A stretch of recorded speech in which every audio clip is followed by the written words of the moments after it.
राम संसार का सबसे छोटा और सबसे सरल नाम है, लेकिन इनकी विशालता की ना तो कोई सीमा है और ना ही कोई अंत, अर्थात अखिल ब्रह्मांड इसमें समाया हुआ है। एक ऐसा महानायक जिन्होंने युगों पहले आदर्शों और मर्यादाओं की एक ऐसी लकीर खींच गए कि आज भी जब कभी आदर्श और मर्यादाओं की बात होती है तो हम सबके सामने बस एक ही नाम आता है, राम।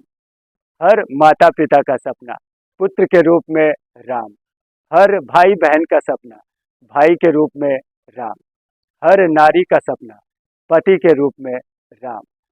संसार में देवी देवता तो और भी हुए, लेकिन मर्यादा पुरुषोत्तम केवल एक कहलाए और वो है श्री राम।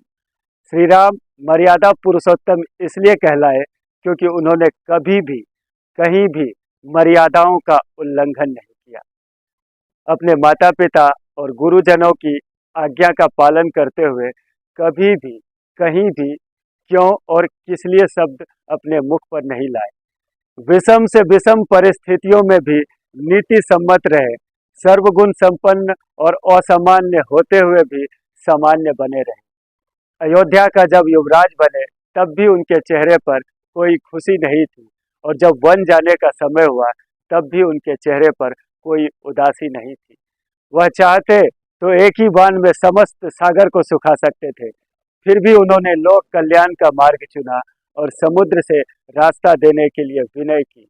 अपने मित्रों के लिए कष्ट सहे, माता सबरी के झूठे बेर खाकर भक्त और भगवान के रिश्ते को एक नई मिसाल कायम की, और अंत में माता सीता को त्यागने के बाद राजा होते हुए भी सन्यासियों की तरह जीवन जिया। ये उनकी सहनशीलता की पराकाष्ठा थी।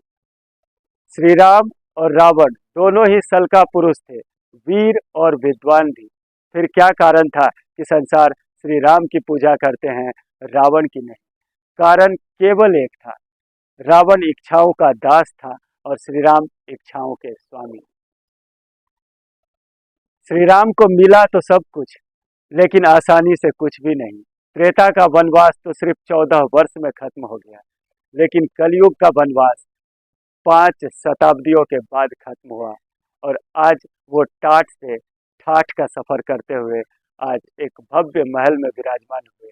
और हम सब के लिए इससे बड़ा गौरव का दिन और कुछ भी नहीं है। धन्य है हमारी ये आंखें जिन्होंने इस दृश्य को देखा और इनके साक्षी बने।